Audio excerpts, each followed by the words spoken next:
Un helicóptero de bomberos de Asturias que participaba en las labores de extinción de un fuego en La Bobia, en Onís, ha podido grabar hoy a un presunto pirómano en plena faena. El Principado ha trasladado las imágenes a la Guardia Civil para que investigue los hechos. Precisamente ese foco, el de La Bobia, es a esta hora el que más preocupa a las autoridades.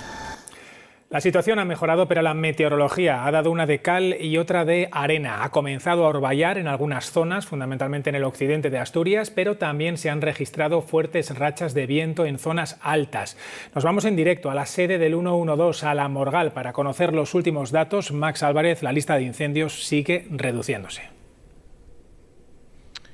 Buenas noches. Sí, sigue reduciéndose, pero la situación es complicada y hasta ahora 23 incendios registrados en 19 municipios. De ellos, 13 se encuentran activos, 10 están controlados y preocupan especialmente dos de ellos. Ese de La Bobia de Onís, donde esta tarde los medios aéreos del helicóptero del 112 de Asturias y bomberos de Asturias lograba captar el momento en el que una persona intentaba prender fuego en varios puntos del monte. Ahora mismo la Guardia Civil investiga para tratar de localizar a este presunto incendiario, a este sospechoso, y piden la colaboración ciudadana. El otro incendio que preocupa también la situación se encuentra en Lena, en el municipio de Lena, donde debido a la aparición de fuertes rachas de viento del sur de hasta 100 kilómetros por hora, los medios aéreos no han podido trabajar,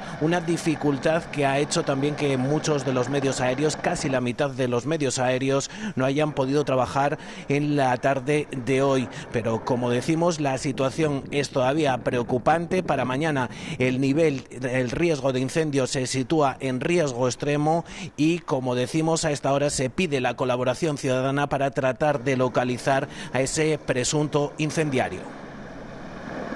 Estaban viendo cómo una persona estaba prendiendo fuego directamente en varios puntos, en Bobia, en Onís, y por lo tanto hemos requerido también a la Guardia Civil para que se personaran y para que efectivamente pudieran actuar. Por lo tanto, un llamamiento a la colaboración ciudadana para que se pueda identificar los responsables de lo que supone efectivamente un atentado.